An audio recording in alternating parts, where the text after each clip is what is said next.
AISF, all India students federation, இப்படி சொல்லிக்கொண்டே போகலாம்.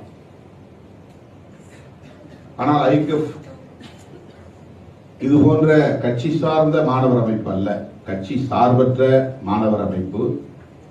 ஆனால் அதே வேளையில் கருத்தியல் சார்ந்த மாணவர் அமைப்பு. இது கட்சி சார்பற்ற அமைப்பு என்றாலும் கருத்தியல் சார்ந்த மாணவர் அமைப்பு. இதற்கென்று ஒரு கொள்கை கோட்பாடு இருக்கிறது. அந்த அடிப்படையில் மாணவர்களை பண்படுத்துகிறது,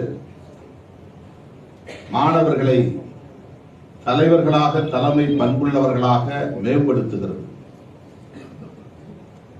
லெனின் அவர்கள் இங்கே குறிப்பிட்டதைப் போல எங்காவது ஒரு ஜனநாயக குரல் கேட்கிறது என்றால் அந்த ஜனநாயக குரலுக்கு உரியவர் முன்னாள் ஐகெஃப் மாணவராகத்தான் இருக்கிறார் என்று அறிந்து கொள்ள முடிகிறது.